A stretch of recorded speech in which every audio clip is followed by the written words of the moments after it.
দীর্ঘদিন ধরে আমরা আমাদের প্রতিষ্ঠান এই পোড়া মাটির বিকল্প যে ব্লক সেটা প্রচলনের চেষ্টা করছে।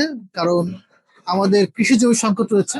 তো অনেক সময় অনেকে আমরা দেখেছি যে নিজের উদ্যোগে বাইরে থেকে রিসিভার মেশিন নিয়ে আসেন, নিয়ে আসার কিছুদিন পরে মেশিনের সমস্যা, তখন ওনার একটা প্রবলেম সলভিং এর বা অনেকে ট্রাবল শুটিং এর কিন্তু ওনার লোক থাকে না, জি তখন জি। বিভিন্ন জায়গা থেকে উনি কষ্ট করে, এবং মেশিন যদি একদিন 5 দিন বন্ধ থাকে ফ্যাক্টরি, তার মানে এটা একটা আরেকটা বড় সমস্যা। আসসালামু আলাইকুম রহমতুল্লাহ।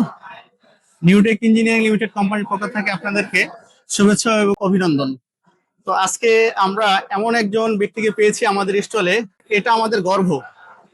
এই যে আপনারা পাশে দেখতে পাচ্ছেন, senior principal research officer, house building research institute. তো স্যার আজকে আমাদের এই মেলাতে আসছে এবং আমাদের স্টলে আসছে। তো স্যার সরজমিনে আমাদের এই যে আমরা যে মেশিনটি প্রদর্শন করেছি, এই মেশিনটি দেখেছে এবং এটা আমাদের নিজস্ব তৈরি ইউরোপিয়ান স্ট্যান্ডার্ড মান অনুযায়ী। তো স্যারের কাছ থেকে আমরা মূল্যবান কথা শুনবো স্যারের মুখ থেকে। জি স্যার। ধন্যবাদ আপনাদেরকে। আমি প্রথমেই বলবো যে আসলে দীর্ঘদিন ধরে আমরা আমাদের প্রতিষ্ঠান এই পোড়া মাটির বিকল্প যে ব্লক সেটা প্রচলনের চেষ্টা করছে। কারণ আমাদের কৃষি জমি সংকট রয়েছে।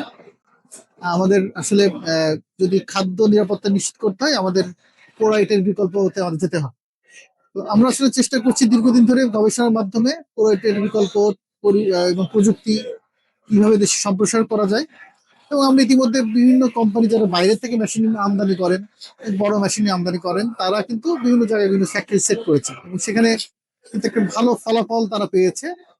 বাট যেটা হয়েছে, অনেক দেশি কোম্পানি যারা চেষ্টা করছে যে বাংলাদেশের মেশিন প্রডিউস করবে, বিক্রি করবে, তারা ইতিপূর্বে আসলে খুব ভালো ফলাফল যে পেয়েছে সেটা আমি বলবো না। কারণ হচ্ছে ছোট মেশিন গুলো যেটা হয়, কিছু জি জি। টেকনিক্যাল ফল্ট থাকে, যেসব উদ্যোক্তা সেখান থেকে নিজেরা অনেক সময় অনেক ধরনের সমস্যায় করেছে পরবর্তীতে।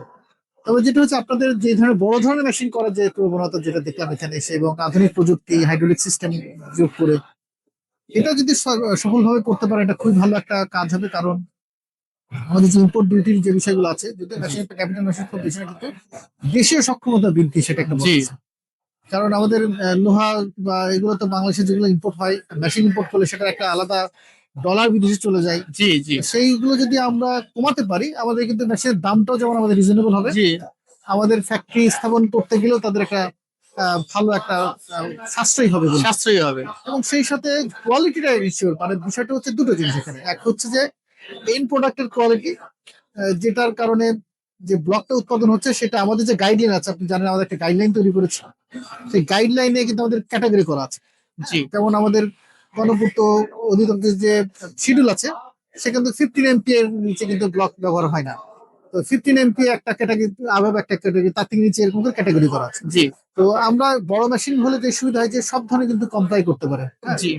তো সেক্ষেত্রে যেটা হবে যে আপনাদের এটা একটা প্রোডাক্টের কোয়ালিটি, সেকেন্ড হচ্ছে মেশিনের রিলায়েবিলিটি। তো আমাদের লংজিভিটি কেমন যায়? লংজিভিটি এবং রিলায়েবিলিটি, কারণ হচ্ছে অনেক সময় অনেকে আমরা দেখেছি যে নিজের উদ্যোগে বাইরে থেকে রিসিভার মেশিন নিয়ে আসেন, নিয়ে আসার কিছুদিন পরে মেশিনের সমস্যা, তখন ওনার একটা প্রবলেম সলভিং এর বা অনেকে ট্রাবল শুটিং এর কিন্তু ওনার লোক থাকে না, জি তখন জি। বিভিন্ন জায়গা থেকে উনি কষ্ট করে, এবং মেশিন যদি একদিন 5 দিন বন্ধ থাকে ফ্যাক্টরি, তার মানে এটা একটা আরেকটা বড় সমস্যা। জি তো এই ক্ষেত্রে একটা বড় সমস্যা হচ্ছে আপনার 24/7 আপনার একটা সাপোর্ট। অর্থাৎ মেশিন যদি নষ্ট হলো, তার পরের দিন বা 1-2 দিনের মধ্যে যদি তার টেকনোলজিক্যাল সাপোর্ট বা টেকনিক্যাল সাপোর্ট যদি যে কোম্পানি থেকে এনেছেন বা এটা না হয়, তাহলে কিন্তু একটা, কারণ লোন নিয়ে কেনে তারা, হ্যাঁ, বেশিরভাগ। জি। 5 দিন বা 1 সপ্তাহ বন্ধ হয়ে থাকা মানে এটা একটা বড় একটা গ্যাপ। বড় একটা গ্যাপ তৈরি হয়। যার কারণে আমরা সবসময় এনকারেজ করি যে লোকাল টেকনিশিয়ান তৈরি হোক, দেশীয় যে মানে কোম্পানিগুলো কর্মসংস্থান। আছে তাদের সক্ষমতা বৃদ্ধি হোক, এবং আলটিমেটলি এটা কর্মসংস্থান তৈরি হবে। আমরা তো ইম্পোর্ট করছি, তো স্বাধীনতার পর থেকে আর কতদিন ইম্পোর্ট করবো? আমাদেরও তো যথেষ্ট জনসংখ্যা আছে জি। এবং জনবল আছে, জনসংখ্যা জনবল জনবল আছে এবং সুদক্ষ ইঞ্জিনিয়ারও এবং আছে। আপনাদেরকে আমি অ্যাপ্রিসিয়েট করবো, আপনারা খুবই অল্প বয়সে আপনারা এই উদ্যোগটা নিয়েছে সাহস করে। কারণ আপনারা আমার অফিসে যখন এসেছেন, আপনাদের হিস্ট্রিটা এখন বলছিলেন, আমি আসলে নিজেও অনুপ্রাণিত আচ্ছা। যে এত সাহস নিয়ে একটা ছোট্ট একটা কারখানা থেকে তৈরি শুরু করে এত বড় সেট আপে যাওয়া, এটা অ্যাপ্রিসিয়েট করার মতো। এবং আপনাদেরকে অ্যাপ্রিসিয়েট করি, এবং আপনাদের উত্তর সাফল্য এবং আরো উন্নতি কামনা করছি। জি ধন্যবাদ আপনাদের। জি স্যার, আপনাকে অসংখ্য ধন্যবাদ।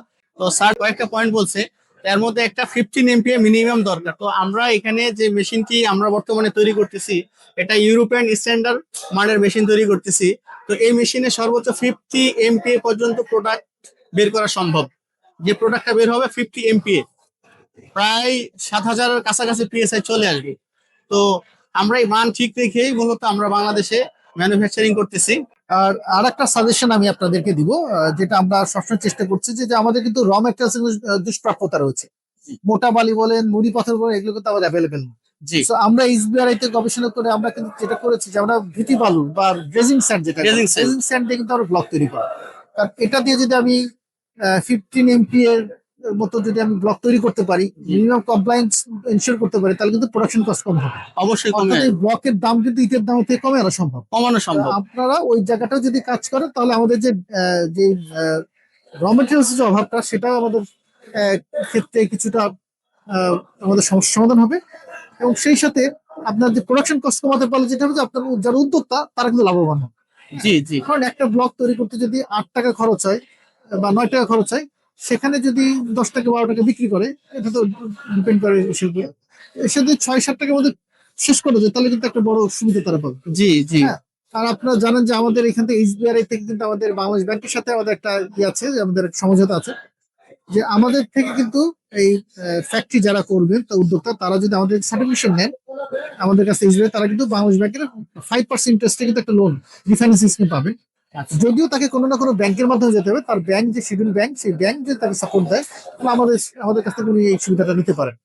তো ফ্যাক্টরি সেটআপের ক্ষেত্রে কিন্তু অনলি 5% ইন্টারেস্ট একটা সুবিধা কিন্তু আছে। আচ্ছা আচ্ছা, এবং সেটা একটা অনেকে নিতে খুব একটা ভালো দিক। এটা সহজে উদ্যোক্তা তৈরি হওয়ার সম্ভাবনা বাড়বে, পর্যায়ক্রমে বাড়বে। এবং আমরা চাচ্ছি আসলে এই জায়গাটা, ইভেন বিশেষ করে যারা বলবো যে ইটের ভাটার মালিক, জি, কারণ আমার কাছে অনেক উদ্যোক্তা আসেন যারা এই ব্যবসাতে নাই, হয়তো চাকরি করতে সরকারি, রিটায়ারমেন্ট করে টাকা পেয়েছেন, বলে যে আমি একটা নতুন ফ্যাক্টরি করবো। তো যেটা হয় যে ওনাদের অভিজ্ঞতা একটু ঘাটতি থাকে, ব্যবসার অভিজ্ঞতা ঘাটতি থাকে, অনেকে ভালো করছেন, তারপরেও ওনার চ্যালেঞ্জটা বেশি।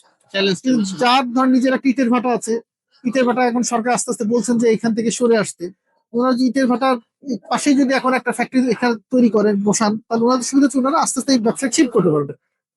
শিফট করে যেটা হবে, উনি তো ব্যবসাটা জানেন, উনি তো ইটের ব্যবসাটা বোঝেন, ওনার ক্লায়েন্ট গ্রুপ ঠিক আছে। জি, তো যার কারণে ওনার জন্য এই ব্যবসাটা অ্যাডাপ্ট করে যত সোজা, অন্য মাসে যে করতে যায় কঠিন। সো আপনাদেরকেও বলবো যে মার্কেটিং যখন করবেন, সেখানে আপনারা যারা ইটের ভাটার যারা এখন আছে, কারণ ওনার অনেক জায়গার এটাতে জায়গা কম লাগে, যেখানে ইটের ভাটাতে হয়তো 10 একর জায়গা লাগে, সেখানে 1 একর জায়গাতে 1 একর জায়গাতে আনা সম পরিমাণ উনি ওই production সম দিতে পরিমাণ পারেন। প্রোডাকশন করা সম্ভব। তো সেই ক্ষেত্রে উনি এই কাজটা করতে পারেন। সো আপনারা ওই জায়গাটাও যদি আপনাদের যেহেতু মার্কেটিং করেন, আপনারা ওই জায়গাটাও টার্গেট করে একটু অ্যাডভোকেসি করেন, তাদের কনভিন্স করেন, আমার মনে হয় তারা আমাদের কাছে আসলে আমরা তাদেরকে সহযোগিতা করলাম, আমরা জি, সফট ফাইন্যান্সিং এর ব্যবস্থা করলাম, এটা একটা ভালো কাজ হবে বলে মনে করি। ইনশাআল্লাহ। স্যারকে অনেক ধন্যবাদ। স্যার খুবই গুরুত্বপূর্ণ বিষয় আলোচনা করেছে। তো এই যে উদ্যোক্তা যে ব্যাপার, যদি কেউ উদ্যোগ নিতে চায়, সেক্ষেত্রে প্রপার ডকুমেন্টস নিয়ে যদি house building, SBRI house building research institute এখানে এসে যদি পরামর্শ নেয়, সেক্ষেত্রে এখান থেকে ভালো একটা সাপোর্ট পাবে। আপনারা যারা ব্লক ফ্যাক্টরি করতে চান, এটা নিয়ে আপনারা রিসার্চ করেন এবং হাউস বিল্ডিং এ আসেন, এবং আমাদের স্যার আছে, তাদের সাথে কথা বলেন এবং খুব সুন্দর পরামর্শ পাবেন। স্যার একটা কথা বলছে যে ড্রেজিং সেন্ট দিয়ে যদি তৈরি করা যায়, সেক্ষেত্রে একটা ব্রিক্স 6 থেকে 7 টাকার মধ্যে করা সম্ভব। তো আমরা স্যারদের এই অনুপ্রেরণা নিয়ে আমরা এটা নিয়ে অলরেডি রিসার্চ শুরু করে দিয়েছি, যে কিভাবে মেশিন তৈরি করলে আমরা 6 থেকে 7 টাকার মধ্যে ড্রেজিং সেন্ট দিয়ে আমরা তৈরি করতে পারবো ইট। ধন্যবাদ সবাইকে।